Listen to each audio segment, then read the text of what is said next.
Basic concept. আচ্ছা, basic concept নাই, আমাদের ইন জেনারেল একটা আইডিয়া আছে। আমি একটা প্রাইস যদি আমি 10% বাড়াই দেই কোনো সমস্যা নেই, 20% বাড়াই দেন কোনো সমস্যা নেই, যে আসলে আপনি তো অনেক কিছু দেন নাই, এটার মধ্যে আবার কি দিচ্ছেন ঝাপসা, কি ধরনের প্রিন্ট বোঝা যায় না, এটা যে কি বুঝতেছি না। আমি মনে করতেছি এটা একটা নরমাল রাবার প্রিন্ট। এই নরমাল রাবার প্রিন্টের প্রাইস দিয়ে দিলাম $3.5। পরে যদি এটার মধ্যে দেখি যে হাইডেন্সিটি আছে বা গ্লিটার আছে, প্রাইস কিন্তু ভাই বাড়বে। আপনি কিন্তু একটা প্যাচ লাগাই দিলেন। আমি একদম খুব জেনারেল ভাবে বা ঘরোয়া কথা বলতেছি, কিছু মনে করবেন না।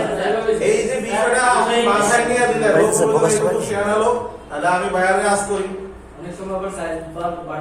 আপনি তো ভাই এটা তো গ্রেডিং দেন নাই, বা আমরা তো এটা নতুন বায়ার, আমরা তো আসলে স্প্রেডশিট পাই নাই। আপনি জাস্ট একটা ছবি দিয়া, এটা গার্মেন্টের ছবি দিয়ে আপনি বলতেছেন প্রাইস দিতে। আমি কি করব?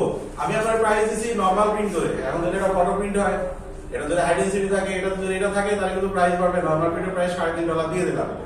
আপনি কিন্তু একটা ডিটেইল লিখে বা নরমালি প্রাইস নাই কিভাবে, ওই যে শীট পাঠায় দেয়, শীটের উপর কিন্তু এরকম ডিটেইল লিখে আপনি সাইন করে দেন, রিল্যাক্স। কারণ আপনি জানেন প্রাইস হচ্ছে $2.5 হবে, আপনি $3.5 দেন, কেউ আপনি নিষেধ করবেন না। প্রথমে কিন্তু আপনি এটা ধাক্কা দিবেন, তো ধরুন এত প্রাইস হয় নাকি, হ্যাঁ আমার এটার জন্য এত প্রাইস, আপনি অনেক কিছু ক্লিয়ার না, আপনি ক্লিয়ার করে সবকিছু দেন, আমি আপনার এক্সট্রা প্রাইস দিয়ে দিই। বল কার কোটে না, বল কিন্তু আপনি ডেলিভারি দিয়ে দিয়েছেন মার্কেট ডেলিভারি কোটে, ঠিক কি না? আমরা কিন্তু পিলো আমাদের হাতে রাখি না, পিলো কিন্তু ছুড়ে দেই সবসময়, রাইট? তাহলে আপনি কিন্তু টেকনিক্যালি এই কাজটা কিন্তু অলরেডি করে দিলেন। এখন দৌড়াবে কি আপনি না ওই লোক? ওই দৌড়াবে। হ্যাঁ আমার তো অনেক কিছু আসলেই দেই নেই, আমি সেগুলো ক্লিয়ার করি। এতগুলো কথা কেন বললাম? এই বেসিক কনসেপ্টটা আমাদের থাকতে হবে। আপনাকে এখানে টেকনিক্যাল হতে হবে। আবার আপনি চিন্তা করেন, আমি কোন রকম একটা জিনিস দিয়ে দিলাম না বুঝে, এত ডিটেইল আমি বললাম না, এবং মার্কেন্ডাইজার আমার উপর বিশ্বাস করে, সে আমার মতো নাও জানতে পারে, সে তো প্রিন্টিং এর এক্সপার্ট না, সে আমার মতো নাও জানতে পারে, সে কি করলো, ওটা ওই আমি যেমনি দিচ্ছি ওইভাবে দিয়ে দিল আরেকজনের। অর্ডারটা কিন্তু আমি পেলাম না, নিয়ে গেল কে? মাস্কো। আমার ওপোটেক্সের অর্ডার নিয়ে গেল মাস্কো, বা মাস্কো এভাবে দিলে ওটা চলে গেল হচ্ছে আমার ট্যাক্সে বা ইকোটেক্সে। তাহলে আমার একটা ভুলের কারণে, আমি না জানার কারণে, বেসিক কনসেপ্ট আমার না থাকার কারণে আমার এই অর্ডারটা ছুটে গেল। লাভ কি হলো আমার কিছু? তাহলে আমার ভূমিকাটা কোথায় এবার চিন্তা করেন। আমরা কি এভাবে কখনো কেউ ভেবে দেখছি? এটা কিন্তু ভাবা লাগবে। আপনার প্রত্যেকটা প্রাইসের 3টা স্টেপ থাকে। একটা হলো ইনিশিয়াল স্টেপ, একদম শুরুতে একটা জাস্ট একটা পেজ দিয়ে আপনাকে বলবে প্রাইস দাও। সেকেন্ড হচ্ছে ডেভেলপমেন্ট স্টেজ, আপনি ডেভেলপমেন্ট করার পর এটা সম্পর্কে আপনার একটা ক্লিন ধারণা আসবে, পাকাপোক্ত একটা ধারণা আসবে, সেই ধারণার উপর বেস করে আপনি একটা প্রাইস দিবেন। থার্ড স্টেপ হচ্ছে অর্ডার কনফার্মেশনের সময়। আমরা সবাই বসে থাকি, মার্কেন্ডাইজার আমার সাথে কথা বলে নাই, ভুল। কাজটা আমি করেছি, আমি জানি এটা কি হওয়া উচিত। আমি আগে যে প্রাইসটা দিচ্ছি সেটার সাথে ভ্যালু অ্যাড করতে হবে, না আমার অর্ডার ধরার জন্য 20% কমাইতে হবে। এই কনসেপ্টটা যদি আমি মার্চেন্টকে না দেই, মার্চেন্ট আমার সাথে কথা না বললেও অর্ডার চলে গেলে কিন্তু আমারই গেল। তাহলে ওই সময় কিন্তু অর্ডার কনফার্ম করার সময় কিন্তু আমাকে আরেকবার প্রাইসটা ইভ্যালুয়েশন করে নিতে হবে। এই 3টা স্টেপ যদি আমরা ক্লিয়ার রাখতে পারি, আমি জানি আমরা ম্যাক্সিমাম টাইম লোকজন করে না, আমি নিজেও করি না, বাট এটা যদি আমরা করি আমাদের লাইফটা ইজি হয়, আমরা অর্ডারটা কিন্তু পেতে পারি। এখানে আমরা সবাই জানার জন্য আসছি, আমরা সবাই ভাই। যখন আপনি ফ্যাক্টরিতে ঢুকবেন তখন কিন্তু আপনি আমার কম্পিটিটর, একজন আরেকজনই কিন্তু কম্পিটিটর। আবার বের হওয়ার পর কিন্তু সবাই আবার এক জায়গায়, কেউ কিন্তু কারো জায়গা কিন্তু এখানে কিছু ছাড়বো না। সেই কারণে আমরা যখন আমার কাজটা করব তখন আমরা আমাদের বেস্ট দিব, আমাদের বেস্ট এফোর্টটা আমাদেরকে দিতে হবে। যে জায়গায় ছিলাম সেই জায়গায় হলো বেসিক কনসেপ্টটা খুব ভালো থাকতে হবে, এবং সেইখানে আপনি ওই জিনিসটা, ওই পেজটা দেখেই একজন R&D পার্সনের ওই পেজটা দেখে তার মাথায় নিয়ে নিতে হবে কি আছে কি নাই, কি প্রাইস দেওয়া যাবে, কতটুকু দেওয়া যাবে, কতটুকু দিলে আমার লস হবে না। আমি তো বাড়াই দিলাম, সমস্যা নেই, ইনিশিয়াল প্রাইস সবাই বাড়াই দেয়। একটা জিনিস $3 করা যায়, $5 দিয়ে রাখে, এটা কিন্তু একদম বাস্তব, এবং এতে কোনো ভুল কিছু নাই। আপনি বাড়ায় এমন ভাবে দিলেন যে আপনি তখন ওইখানে লিখে রাখেন যে এটা ইনিশিয়াল প্রাইস বা ফার্স্ট প্রাইস বা ইট ইজ নট ফাইনাল, কিছু একটা লিখে দিলে তখন সেও নিল যে না ঠিক আছে, আমার এই প্রাইসটা ইভ্যালুয়েশন করার বা এটা রিওয়ার্ড করার একটা সুযোগ থাকে। প্রাইস নিয়ে অনেকগুলো কথা বললাম, শুধুমাত্র ইনিশিয়াল প্রাইসটা ভুল দেওয়ার কারণে অনেকের অনেক অর্ডার ছুটে যায়। কাজেই এতগুলো কথা বলার পিছনে এটাই হচ্ছে মূল কারণ। আমরা সবাই এগুলোর সাথে পরিচিত, সবাই প্রতিনিয়ত এগুলো ফেস করি, হয়তো এত ডিটেইল আমরা চিন্তা করি না। কাজে এখানে কিন্তু একজন R&D পিপলের বা আপনি আমি যারাই এই ট্রেনিংটা পরে আমরাও কিন্তু একজন কিন্তু R&D পিপল হয়ে যাবো। আমি এই সেশনটা শুধু আর&ডি নিয়ে কথা বলছি, যে কারণে আর&ডি এর ব্যাপারে কথা বলতেছি, তখন আপনার ভূমিকাটা কিন্তু এখানে এভাবে চলে আসবে। আপনি যখন একজন ম্যানেজার হিসাবে আপনি কিন্তু একজন আর&ডি টিমের মেম্বার, আপনি কোয়ালিটি পার্সন হয়ে আর&ডি টিমের মেম্বার, আপনি এক্সপোজার পার্সন হয়ে আর&ডি টিমের মেম্বার। আপনার একটা কনসেপ্ট যখন আপনি আর&ডি সেকশনকে আপনি ডেলিভারি দিবেন, তখন সে কিন্তু আপনার প্রতি লায়াবল হয়ে যাবে। না, এটা আমি চিন্তা করি নাই, উনি কিভাবে জানে, উনি কিভাবে জানলো, উনি কিভাবে চিন্তা করলো, আমার তো করার দরকার।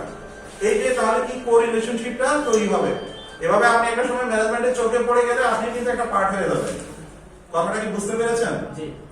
বর্তমান সময়টা কার? সাকিব আল হাসানের, অলরাউন্ডার। হয় ব্যাটে না হয় বলে পারফর্ম করতে হবে। আজকে ব্যাটিং দিয়ে 3 ম্যাচ টানা ব্যাটে 0 করলাম, কিন্তু প্রতি ম্যাচে কিন্তু 2টা করে উইকেট পাইছি। আমার কিন্তু আসন কিন্তু টিকে গেল, বাদ পড়ার সম্ভাবনা নাই। তামিম ইকবাল কি এটা পারবে? পারবে না। তামিম ইকবাল তা পারবে না, তাসকিন পারবে?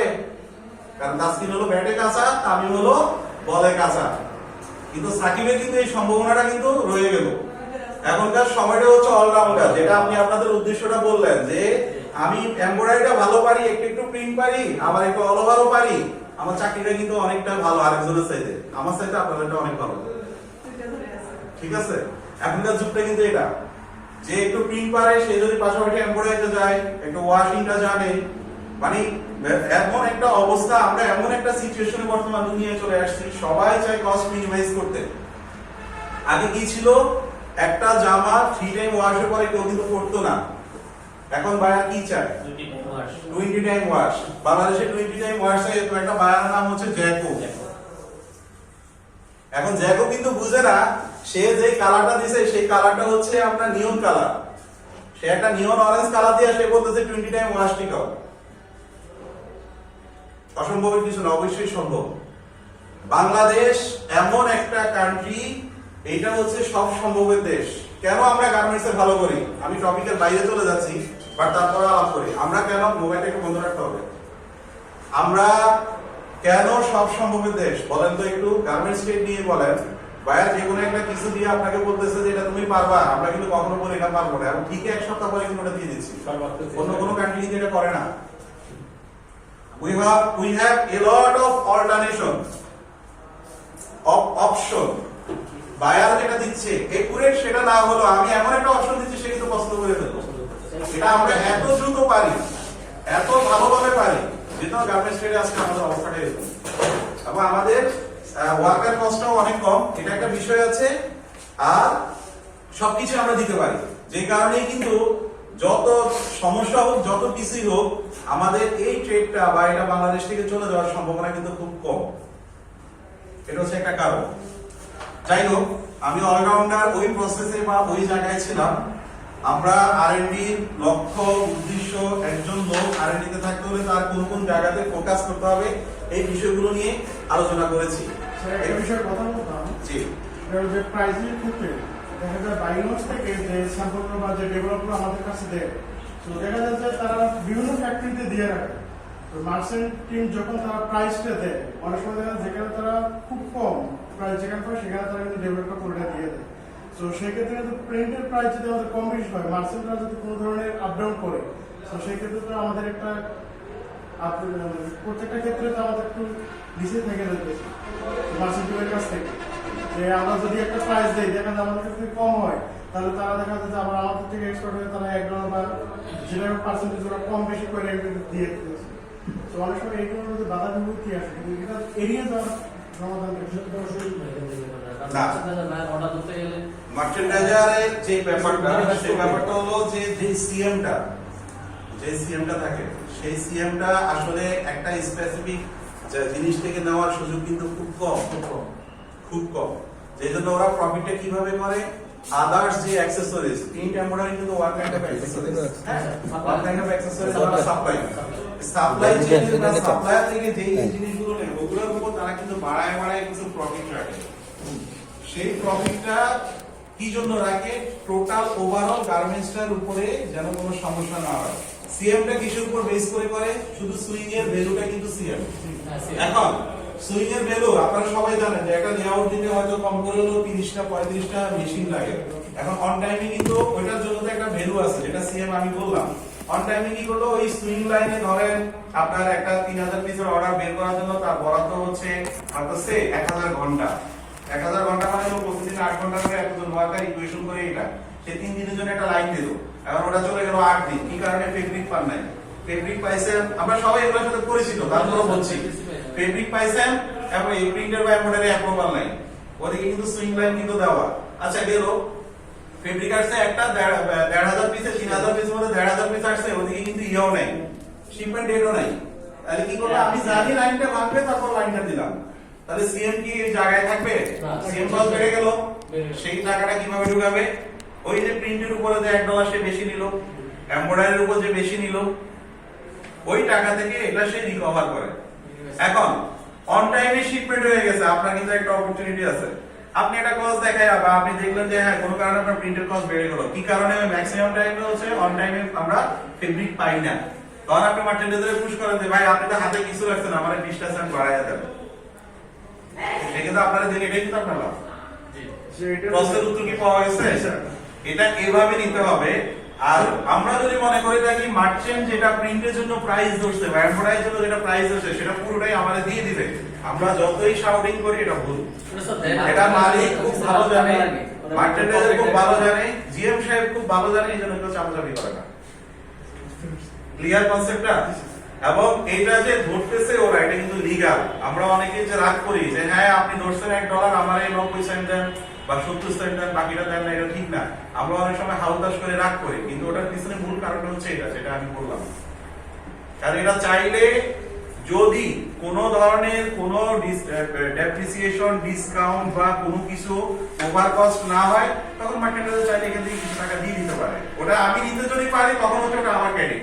ওটাতে স্যার দুটো কস্টিং করে, একটা ফ্যাক্টরি বেস করে আর একটা ওই বাইনারি বেস করে, দুটো কস্টিং করে। ফ্যাক্টরিতে একটা কস্টিং নিয়ে নেয় সবকিছু, হ্যাঁ ওইটা তো তাদের হাতে রেখে দেয়, ওইটাকে বেস করে তারা আলাদা একটা কস্টিং করে। ওটা তো হলো যে ইন্টারনাল কস্টিং, আর যেটা বায়ারকে আমি সিএম সহ ডিটেইল দিয়ে দিচ্ছি ওটা হলো অন্য কস্টিং। ওইটা তো আর আমরা জানি না। না, ওইটা কিন্তু আমার ইন্টারনাল কস্টিং এর প্রাইসটাই তো আমি জানতেছি। এখন আমি কোনো কারণে দেখলাম আমার তো আবার একটু আমার তো আমার ম্যানেজমেন্টের কাছে একটা জবাব দিতে আছে, প্রিন্টিং সেকশন বা এমব্রয়ডারি সেকশন থেকে। আর কোনো কারণে সেটা আপনার বেড়ে গেলে কি আপনার ম্যানেজমেন্টকে আপনাকে ছেড়ে দিবে? তখন আপনি মার্চেন্ডাইজারকে যদি বলেন যে ভাই আপনার ওখানে দেখেন একটু আসেট আছে কিনা, আমাদের 20% বাড়ায় দেন, আপনি যদি আনতে পারেন ওটাই হচ্ছে আপনার প্রফিট। অ্যাকচুয়ালি স্যার আপনি যে কথাটা বললেন যে পরবর্তীতে তার কাছ থেকে কথার মাধ্যমে এটা ডিল করেন, অ্যাকচুয়ালি এটা কমন করিনি, জাস্ট জানা বলে দেখেন। আসলে স্যার এটা সকলের করা যায়, সকলের করা যায়, ওই যে আবার আগের জায়গায় চলে যাই, বেসিক কনসেপ্ট। বেসিক কনসেপ্ট যেতে হবে। মানে একটার সাথে একটা লিংক গুলো কি বুঝতেছেন? জি জি। আবার চলে যান আরেকটু পিছনে, মার্চেন্ডাইজারের বিহেভিয়ার কেন আপনার জানা জরুরি, আপনাদের কথাই কিন্তু আপনারা বুঝতেছেন। আবার বায়ার অফ নেচার সবকিছু কিন্তু বুঝতেছেন। বায়ার অফ নেচারের একটা কথা আমি ভুলে গেছি, যেটা এখন রিলেটেড চলে আসলো, যে সেম একটা ফটো প্রিন্ট এক বায়ার দিচ্ছে $2.5, আরেক বায়ার দিচ্ছে $5.5। তাহলে আপনার মাথায় কিন্তু থাকতেছে যে হ্যাঁ মার্চেন্ডাইজারের হাতে মনে হয় কিছু আছে, আমি একটু চাপচাপি করে দেখি, আমি কিন্তু এই কাজটা ট্রাই করি। এটা স্যার বায়ার বেশি হয় তো, যে কিছু কিছু বায়ারের প্রাইস বেশি থাকে, হ্যাঁ আবার কিছু কিছু বায়ার একবারে চিপ প্রাইসে কাজ করে। রাইট। আমাদের এখানে আমাদের ইন্টারনাল কস্টিং এর বিষয়ে আমি আমার ফ্যাক্টরির কথা বলছি, এটা কিন্তু রেগুলার জব দিয়ে করা লাগে। তো আমাদের 741 পিসের একটা অর্ডার, বায়ার হচ্ছে অরিজিনাল, এই গতকালকে না জানি গত পরশু দিনের ঘটনা। একটা A4 সাইজের সলিড ডিজাইন, A4 সাইজের প্রিন্টিং ডিজাইন 11 কালার, প্রাইস দিল কত? আমাকে প্রথম বলছে $3.51। সবাই একটু খেয়াল করেন, যদিও আমি আমার প্র্যাকটিক্যাল এক্সপেরিয়েন্স দিয়ে কথা বলতেছি। এরপরে আমি ফোন দিলাম, ফোন দেওয়ার পর বলতেছে যে স্যার ঠিক আছে, তাহলে আপনার কি লস হচ্ছে? আমি বললাম যে হ্যাঁ। বলে আমি আপনাকে $3.76 দিতে পারবো। আমি বললাম যে আচ্ছা ঠিক আছে, চেক করে দেখি। চেক করে দেখার পর এরপরে দেখতেছি যেহেতু অর্ডার কোয়ান্টিটি কম, কোনোভাবেই মিনিমাইজ করা যাচ্ছে না। আমার কস্টিং আসতেছে $5.55। এবার আপনি দেখেন এখানে যাই আর এখানে যাই কত, আবার নক করলাম, নক করার পর বলতেছে না এটা তো কিছু করা যাবে না, এটা তো হবে না। আচ্ছা ঠিক আছে, তারপরে একটু দেখি। আমি বলতে যদি $4.5 দেওয়া যায় তাহলে মনে হয় একটু মিনিমাইজ করা যাবে। তো ঘুরে ফিরে আবার আমাকে বললো, বলার পর এরপরে কস্টিং থেকে অডিট থেকে আমাকে ফোন দিয়েছে যে স্যার এটা তো প্রিন্ট প্রাইস ধরা আছে, দেখলাম যে কস্টিং এ $3.76। তো আপনি আপনার খরচ থাকে $5.55 আছে। তখন আমি কোন বেসিক কনসেপ্টের সূত্র ধরে আমি প্রথমে কি নিলাম যে মার্চেন্ডাইজের শুরুতেই আমার একটা ধরাই দিয়েছে, আমার দিয়েছে 51 সেন্ট আছে 76 সেন্ট, সেই এখানে 25 সেন্ট আমার কম দিয়েছে। এটা আমার মাথায় গেছে। আমি বললাম যে হ্যাঁ আমার তো এটা অর্ডার, এটা তো মার্চেন্ডাইজারের গ্যাপ না, মার্চেন্ডাইজার তো 741 পিস আগে চিন্তা করেনি অর্ডার নেওয়ার সময়, বায়ার অর্ডার প্লেস করছে এত কম, এখন তো আমার $4.5 তো মনে হয় হচ্ছে না। আমরা কস্টিং করে দেখছি, যদি মোটামুটি $5 বা $5.25 দেওয়া যায় তাহলে মনে হয় এটা কিছু একটা করা যাবে। তো অডিট করে বলতেছে যে না এটা মনে কিছু করা যাবে না, আচ্ছা ঠিক আছে দেখি। তখন আমি আসল জিনিসটা ছাড়লাম যে আমি তো লস দিয়ে কাজ করবো না, আমি আমার জিএম যিনি আমাদের অ্যাকাউন্ট জিএম, আমি বললাম তাহলে ওনার সাথে কথা বলবো। এটা করার পর মার্টিনেজার এখন আমার ফোন দিয়ে বলে যে স্যার আমার বটম প্রাইস হচ্ছে $5.11 আর 1 সেন্ট বেশি চাইলে আমি দিতে পারবো না, এখন আপনি দেখেন কি করা যাবে। ঠিক আছে, আমার ফ্যাক্টরি যারা আছে মোটামুটি সবাই যে জানে, সুজন জানে এই বিষয়টা। এখন আমার কাছে আমাদের বাজেট যে করে সে আসলো, স্যার এরপর তো লস থাকে, আমি তো ধরবিয়া লস $3.51 থেকে $5.11 আসবে, এখন তুমি দেখো কিভাবে বাকিটা মিনিমাইজ করা যায়। মার্টিনেজার গ্যাপ দিবে, পরে কালারের যেই বাজেট সেখান থেকে কিছু রিডাকশন করা হয়েছে, প্রোডাকশন টিমের সাথে বসে প্রোডাক্টিভিটি বাড়ানো হয়েছে, করে টোটালটা ওভারঅল এনে প্রথমে আমার ছিল খুব সম্ভবত 192% লস আসে, পরে এটাকে 108% আনা হয়েছে। এরপরে আমি বলছি এটা নিয়ে আর ম্যানেজমেন্টের সাথে কথা বলার দরকার নেই, এই লসটা আমি ম্যানেজ করবো। কথাগুলো কেন বললাম, এই জায়গাটাকে আপনাদেরকে ফাইটিং করতে হবে, কারণ হলো এন্ড অফ দা ডে আপনার বসও কিন্তু এমডি বা জিএম, আবার মার্কেন্ডাইজার হলো সে। কাজে আপনি যখন জিএম এর কাছে সরাসরি যাবেন উনি কিন্তু কিছুই বলবে না, পরে যে মিন করে বলবে মার্কেন্ডাইজার যে দেখেন কিছু করা যায় কিনা, দেখেন তো একটু দেখেন। তাহলে আমি যদি তার সাথে রিলেশন রেখে যদি আনতে পারে তাহলে আমার কি বলে এটাকে, আমার ইয়েটা ক্রেডিটটা বাড়লো বা আমার পারফরম্যান্সটা বাড়লো, আবার আমি আমার ডিপার্টমেন্টের জন্য কিছু টাকা আনতে পারলাম। ঠিক আছে, তাহলে এই কনসেপ্টটা আমাদের কিন্তু সবাই মাথার মধ্যেই কিন্তু থাকতে হবে। আমি আবার একটা কথা বলতেছি, আমরা সবাই এগুলো জানি, তারপরে আমরা শেয়ার করতেছি যে সবাই যেন আরো ক্লিয়ারলি বুঝি এবং নিজের ইম্পর্টেন্সটা আমরা যেন বুঝতে পারি। এখানে কিন্তু আপনাকে একজন ফাইটার হিসাবে কাজ করা লাগবে, আপনাকে কেউ ছাড় দিবে না। মার্চেন্ডাইজারের টার্গেট হচ্ছে সে সিএম কত বেশি রাখতে পারবে এবং একটা অর্ডার শিপমেন্ট করার পর সে কোন জায়গা থেকে কতটুকু সেভ করলো, এটা টোটাল সেভ করে টোটালের একটা হিসাব কিন্তু সে আবার কিন্তু মালিকের কাছে জমা দেয় যে আমি এই জায়গা থেকে আমার সিএম ধরছিলাম $100, কিন্তু ওভারঅল আমি $2.5 প্রফিট করছি স্যার। প্রিন্ট থেকে এটা রাখছি, অ্যাক্সেসরিজ থেকে এটা রাখছি, ডাইন থেকে এটা, নিটিং থেকে এটা, তারপরে এমব্রয়ডারি থেকে এটা করে আমার স্যার এই আসছে। স্যার তো মহা খুশি যে ও তো আমার, এটাও আমার ওটাও আমার, কিন্তু সে তো এটা টাকাটা কিন্তু তার প্রফিট দেখে। এই বিষয়গুলো আপনিও ভাবে নিতে পারেন, আপনি নিলে আপনিও স্যারের কাছে যখন বলবেন যে স্যার হ্যাঁ প্রাইস ছিল $3.5, এর কথা বলে গেলে আমি আরো 20 সেন্ট বাড়ায় আছে, তখন আপনার পারফরম্যান্সটাও কিন্তু বেড়ে যাবে। এগুলো হচ্ছে এক্সট্রা কারিকুলার বলে যা কিছু বলে এক্সট্রা অ্যাক্টিভিটিস, যেটা কিন্তু আপনার পারফরম্যান্সের ফ্লোটা বা স্মুথনেসটাকে আরো বাড়ায় দেবে। ঠিক আছে, আমরা ছিলাম কোথায়, অনেক বাইরে চলে গেছি। ওকে, এবার আমি একটু অন্যভাবে কথা বলি। যে কোনো একটা কাজ করতে গেলে আপনার তিনটা জিনিস আপনারা মাথায় রাখবেন। একটা হচ্ছে লেআউট সেটআপ। আচ্ছা, লেআউট সেটআপটা কি? ধরেন একটা প্রিন্ট করতে গেলে আপনার একটা টেবিল লাগবে, একজন প্রিন্টার লাগবে। এখন এই দুইটা যদি না থাকে তাহলে আপনি প্রিন্ট করতে পারবেন কিভাবে? সাবলিমেশন। তাহলে আপনি কি লাগবে? একটা সাবলিমেশন, একটা হিট প্রেস মেশিন। যদি এত কিছু ঝামেলা না থাকে, পকেটে যদি টাকা থাকে তাহলে একটা ডিজিটাল প্রিন্ট নিয়ে আসেন। তাহলে ডিজিটাল প্রিন্ট লাগবে, একটা অপারেটর লাগবে, ইট মিন্স একটা মেশিন এবং একটা অপারেটর বা একটা ম্যান লাগবে। এই যে একটা সেটআপ, ম্যান মেশিন, এই জিনিসগুলো যেটা সেটা হচ্ছে লেআউট সেটআপ। আমি যখন প্রিন্টের কাজটা করতে যাব, যে কোনো একটা কাজ করতে যাব, আমি যে জিনিসগুলো নিয়ে কাজগুলো করব সেই সেটআপটা আমার থাকতে হবে, সেটা হলো লেআউট সেটআপ। দেন আসলে আপনি প্রি ওয়ার্ক সেটআপ।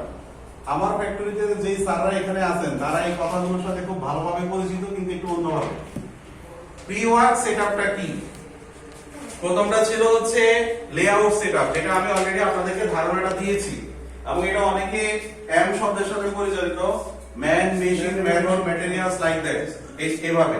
এবং এটা আমার ফ্যাক্টরিতে যেই কথাটা বলে সেটা হলো সেটআপ ম্যানেজমেন্ট, এই নামেও পরিচিত। এক এক জায়গায় মূল জিনিসটা হচ্ছে লেআউট বা সব। যেমন আমি যখন একটা কোথাও একটা ক্লাসে যাবেন আপনি, ওইখানে টেবিল টুল বা বসার একটা জায়গা লাগবে এবং একজন টিচার লাগবে। সেই টিচার বা ট্রেনার বা যাই বলি বা একজন বক্তা লাগবে। সেটা না থাকলে কিন্তু হবে না।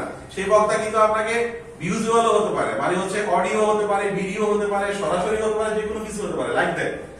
প্রি ওয়ার্ক সেটআপ, আপনি যখন মূল কাজটা শুরু করবেন, একদম মূল কাজটা শুরু করার আগে যে প্রিপারেশন গুলো সেগুলো, ফাইল স্টাডি করা, ফাইল অ্যানালাইসিস করা, ম্যাটেরিয়ালস গুলো আসছে কিনা ইন হাউস এটা দেখা, আমার ফেব্রিকেশন বা আদার যে জিনিসগুলো দরকার সেগুলো সেট করা, এই যে কাজগুলো, আমার যে টেবিলটা আমার রেডি করা আছে কিনা, রেডি করা না থাকলে রেডি করা, যে লোকটা দিয়ে আমি কাজ করাবো তাকে ওই জিনিস সম্পর্কে ধারণা দেওয়া, এবং এটার মধ্যে কোনো ডিফিকাল্টিজ আছে কিনা, রিস্ক অ্যানালাইসিস আছে কিনা, এগুলো নিয়ে কাজ করা, এগুলো হলো প্রি ওয়ার্ক সেটআপ, যেটাকে আমার ফ্যাক্টরিতে বলা হলো প্রিপারেটরি ম্যানেজমেন্ট, এটাকে বলেছিলাম সেটআপ ম্যানেজমেন্ট।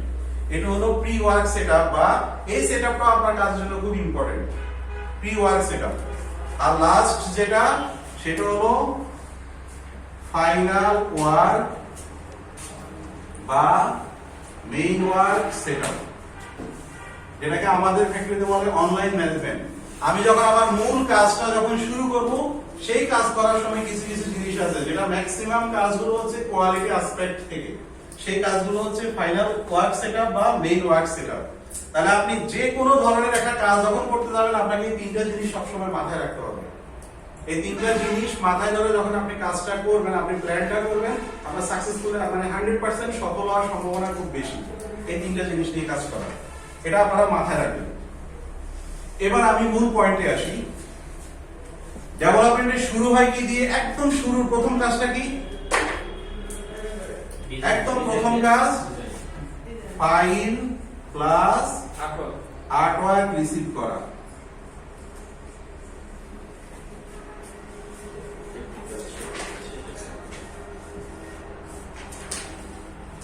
আচ্ছা, এই আর্টওয়ার্ক বা ফাইলটা আমরা কি ভাবে রিসিভ করতে পারি, কোন ভাবে?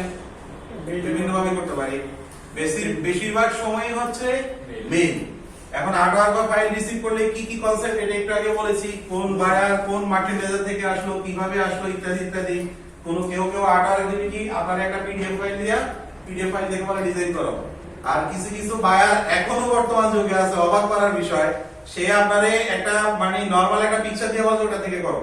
যে ডিজাইন গুলো আমরা নিজেরা এটাতে পাত বসায় যেটা বলি, যারা ডিজাইনার আছেন ওরা জানেন এবং সবাই জানেন কম বেশি।